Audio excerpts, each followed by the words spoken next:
The man, the legend, the pirate that everybody feared, more specifically, the world government. We're gonna talk about Marshal D. Xebec.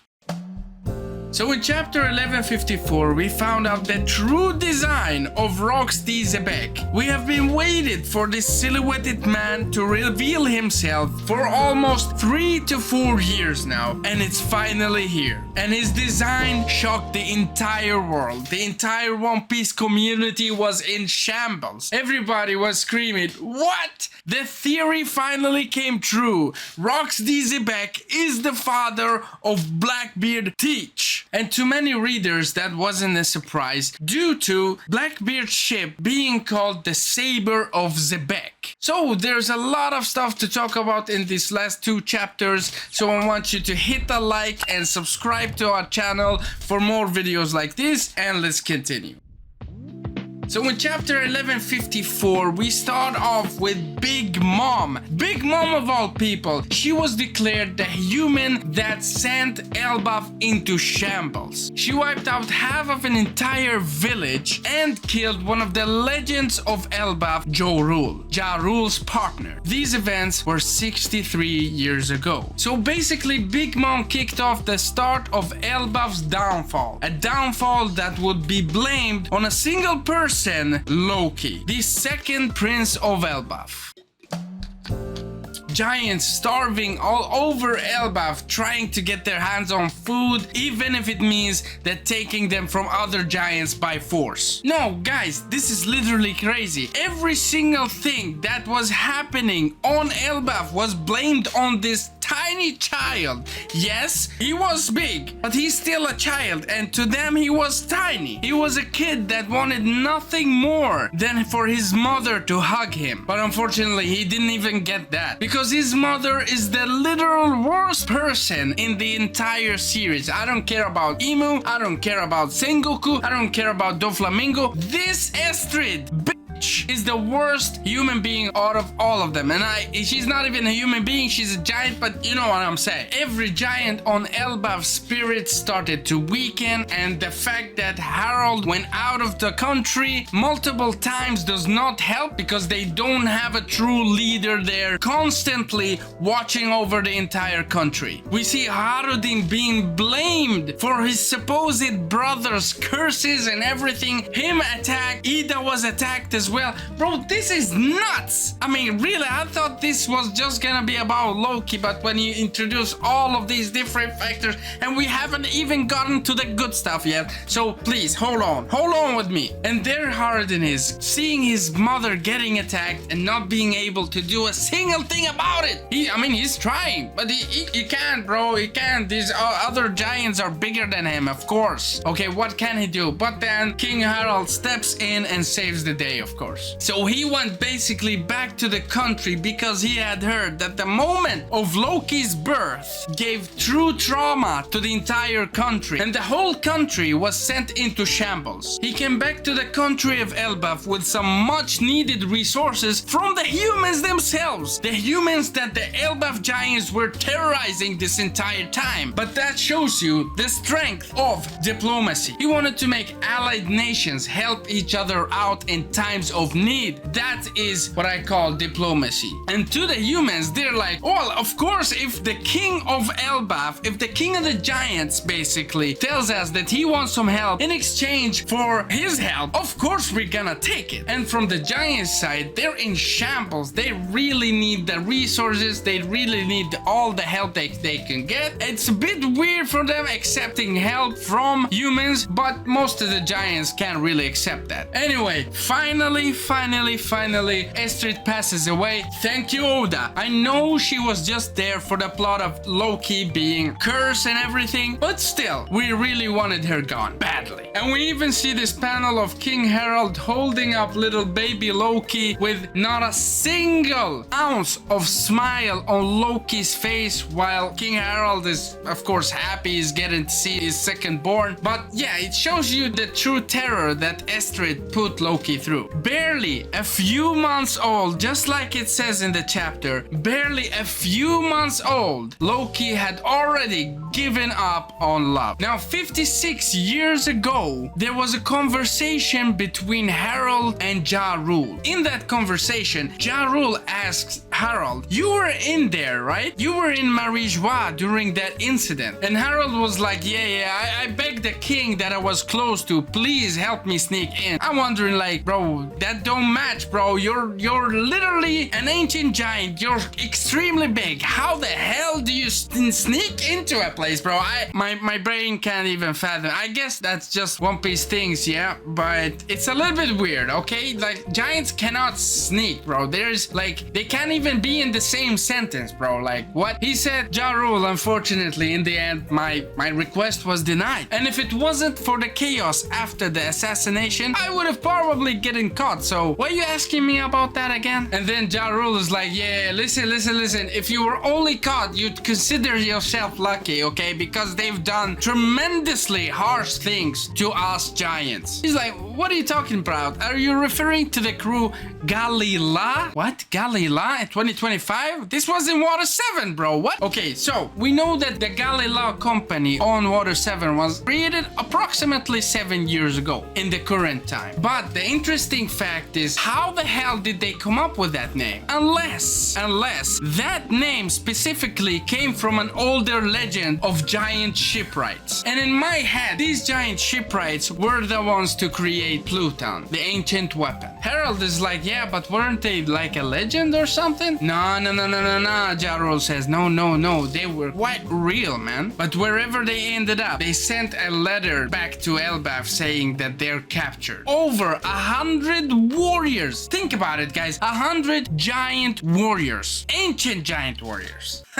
That is crazy. And these ancient giant shipwrights were the ones that we saw on Punk Hazard. They were completely frozen. Harold is like, yeah, do you think the world government was behind all of that? Ja Rule's like, heck yeah, man. Who else? Who else trying to sneak their nose in everybody else's business? But now Ja Rule is like, now you know, King Harold. Now you know why they didn't accept your offers. They didn't accept your requests. It's because the giants and the world government have been enemies since the ancient times. And then we cut to 3 small panels of Loki growing up. And in the first small panel, we see his caretaker, Estrid's brother there. And then the next panel, we don't see him. And we kind of got like a faint, small little smile on Loki's face, indicating that he was the one that killed Estrid's brother, his caretaker. Yeah, probably. Yeah, I would have killed him myself. Like, he's making me eat this trash. He's reinforcing the idea that I'm cursed and I was the problem of everything happening on the island. Yeah, I would have killed him myself. And guys, bear with me, there's a lot of stuff to go through and I don't really have time to go through all of that. I'm just going through the most important parts for me. But we basically gradually see how Loki ended up as this big bully of Elbaf, terrorizing everybody, even his own brother, even his brother's friends. He's just there to terrorize everybody. He doesn't consider his brother as a prince because his mom is half-blood and she's not royalty. The new giant warrior pirates that we see today, they were also bullied by Loki. Everybody, the entire town, the entire village was bullied by Loki. I guess he just had too much anger inside of him, too much hate. And when he wants to get rid of that anger, lashing out on everybody, it doesn't work. It doesn't even work. Nothing, no anger, no sorrow, no nothing could fill the hole in Loki's heart. The guy even tried to take his own life by jumping down once again from the sun world to the underworld. And he's laying down there and he's like, I can't even die. You know how powerful that is when this kid is crying, and oh my god, that moment got me. That moment really got me, bro. And then you see Loki's laying down there and a mountain gets cut. What the hell is this island? Where are we? Where is the entrance? You see the monsters rampaging all over the place, and hey, check check it out. There's a giant kid. So this is really Elbaf, huh? Yeah, that bread's got the face of a full demon. And he's there still crying, but wondering like, what the heck is going on? Why are these humans here? And one of them is like, even for a giant, he's huge. Wait, is he crying? And then we see the full-fledged picture of the former Rocks pirates, even before they were known as the Rocks pirates. Pirate Edward Newgate, Pirate Stussy, Pirate Buckingham Stussy, and Pirate Golden Lion Shiki are the underlings, so to speak, of the man, the myth, the legend himself, Rocks D. Xebec. Bro, let me tell you right now, the first time I saw his design, I was going nuts. And when I saw that he killed a Navy Admiral because he was there infiltrating Marie-Joie. He killed a Navy Admiral. And then Oda tells us that he is the father of Blackbeard. Bro, I didn't even need that piece of info. This man's design represented Blackbeard. He looks exactly like a pirate that would be in the real world. And he's there holding up his two fingers, kind of like him having the open on me and doing the shambles thing. Kind of like Law, but that ain't confirmed yet. People are theorizing. We don't know yet. But he's like, kid, you're gonna give me the answers to these two questions. Are we on Elbaf? And where is King Harold? I wanna meet him. I wanna talk to him. So cutting to the chapter that everybody's talking about, 1155. Guys, this is a major shock. I really thought this would be only like Harold's flashback, how Harold died, how Loki grew up. But no, we even getting Whitebeard and Rocks and Shiki. Bro, this is crazy. And Rocks Xebec's design is absolutely nuts. It is fantastic in every which way possible, in every which way imaginable. This design is crazy. I'm telling you right now, Rocks is him. But then cutting off to the next chapter, 1155 or 1155 as you'd like to say it, we don't cut away to something else going on in the world or somewhere else in this flashback. No, we're right there with Rocks asking Loki like, where's your father, bro? This is really Elbaf. Where's your father? I want to talk to him. I want to meet him. He's like, yeah, but listen, my old man is not here. He's on expedition. Like, he won't be coming. And by the way, you're tiny humans. Like, why do you want to meet my father? This is the first time I've seen you tiny humans. Like, you're on the move, like, you're moving. What's up with that? Like, you're tiny. Come on, guys. Like, why do you want to meet with my father? And then Rock's like, wait, hold up. I don't care about what you said, but you said you're old man. That means you're the son of Harold. Okay, then we got a thing to do. Yeah, we got a thing to do. So, you're just gonna go to the castle, call on your daddy, say that you're in trouble, and then he'll come running. But then Loki, of course, underestimating the humans because they're so tiny. He's like screaming, angry. Why the hell should I take orders from you guys? You're the puny ones, huh?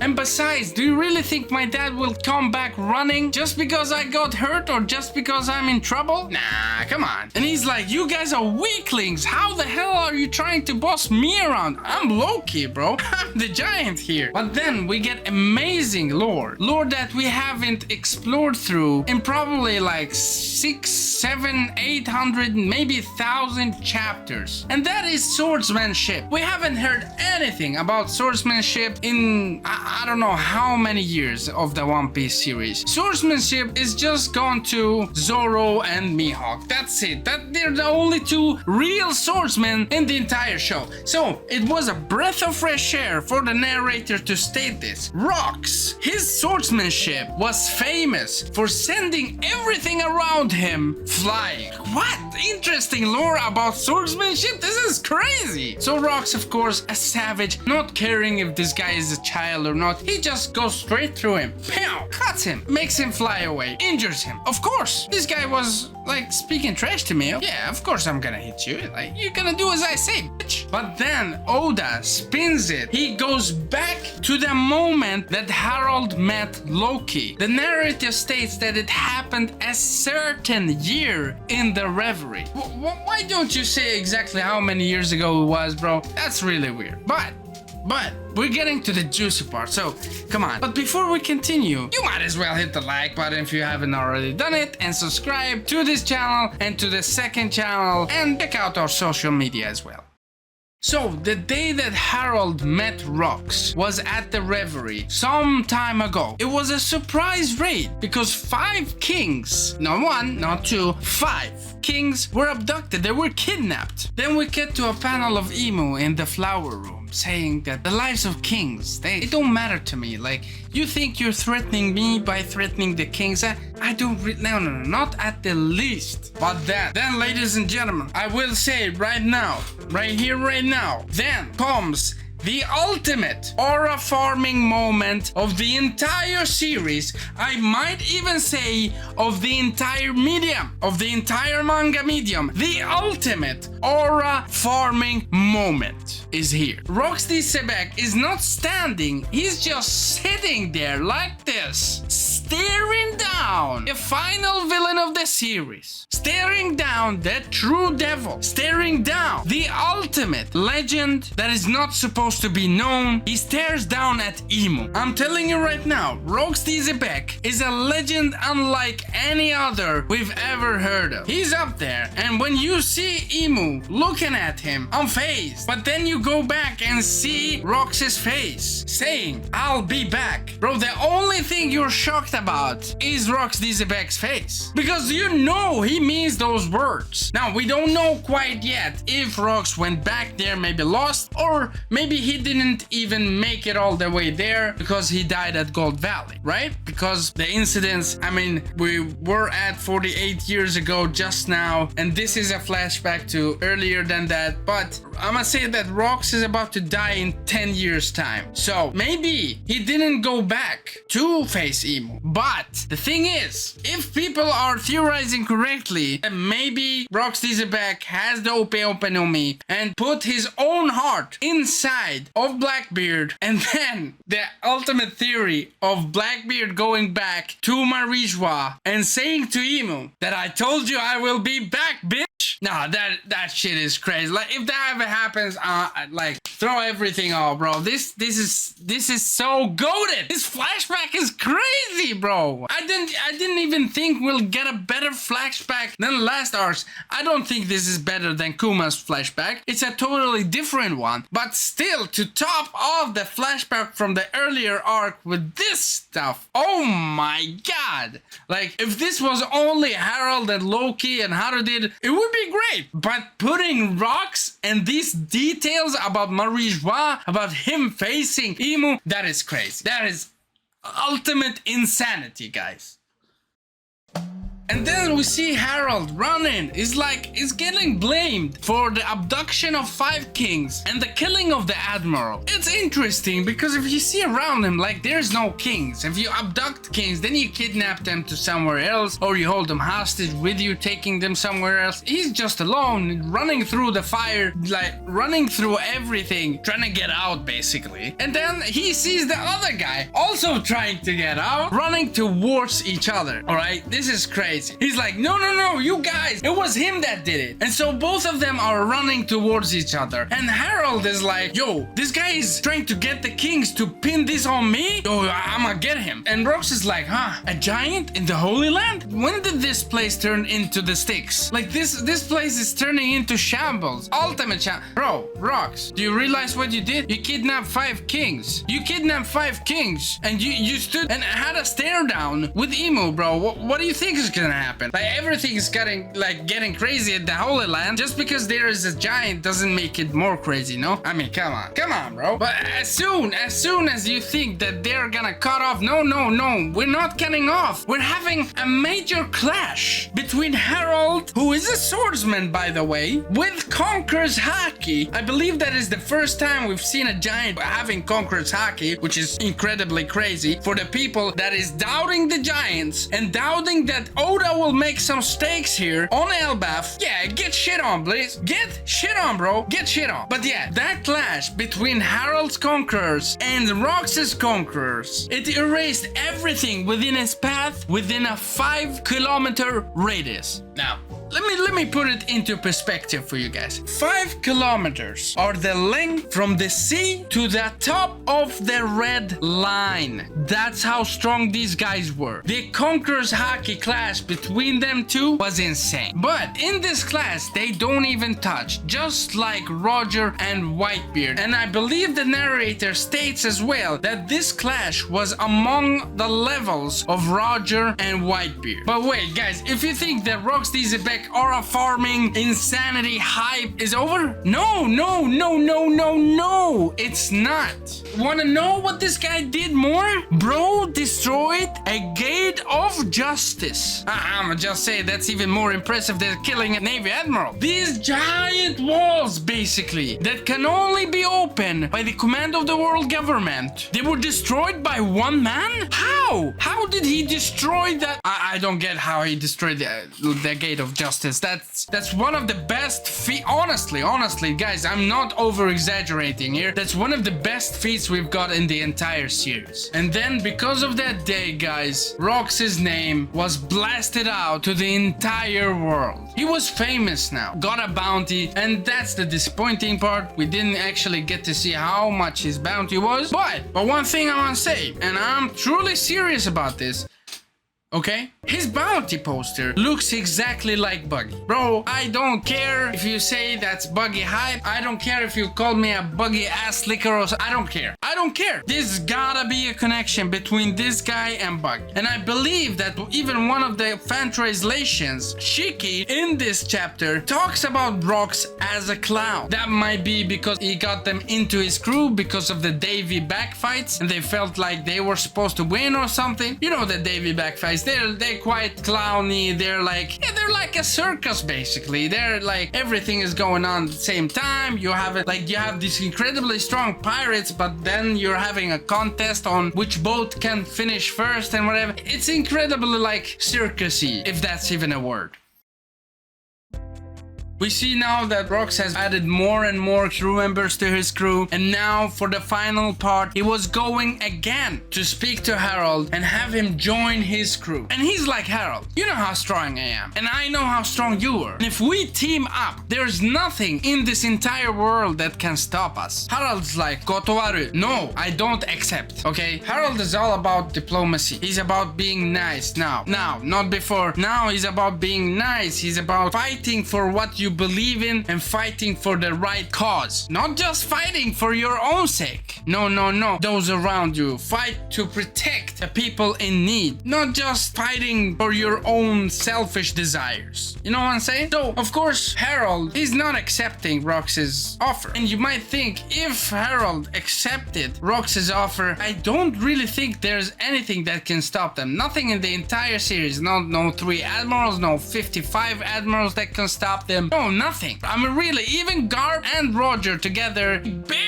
was barely able to defeat Rox. Barely, okay? And I know we haven't gotten to the final bit of God Valley yet, but we know it was a tough fight for them. It's not like Roger wanted to team up with Garb. It's like they had to team up to take care of this guy. Otherwise, I don't know, something crazy would have happened. But anyway, Rox explains his plan to Harold. Listen, there's this place called Pirate Island. So basically, there's a lot of pirates and criminals on the Hachinosu Island. Pirate Island it's called. But then these criminals, they find gold and they became rich? What? And there's somebody leading them now? Okay, I'm interested. And Rox's plan is for him to get there, deceive the people that, oh, we're here to help and whatever, and let us see the gold. Take the gold, rule over this country, have every criminal, every pirate be your henchman, and then finally going off to face the world government, taking the world government's head and becoming king of the world. Now, where have we heard this before? Well, of course, we have heard this from Teach himself. Teach also wants to be king of the world. Now, we have no idea if Teach was born before his father's death, because that was explained a lot. Because maybe Rox planned everything. Maybe Rox knew he would die someday. Or maybe somebody else. Because let's say Blackbeard and his father were sitting down together, and his father was there talking about his dream to his son. I would make his son want to go after that same dream, knowing that your father didn't achieve it, of course, because your father is dead because of the God Valley incident. I don't know if that makes sense. I'm kind of rambling all over the place right now. But yeah, if they had a chat about their dreams or something. Now, I don't know why Rox would have a chat with his son about his dreams, but just follow me a little bit. If they had this chat, of course Blackbeard is gonna be like, yeah, I'm gonna achieve what my father couldn't. But then it's kind of unlike Rox to sit down with family and discuss about dreams. He doesn't seem like that type of person. So that's why I think there is somebody else that we maybe don't know about just yet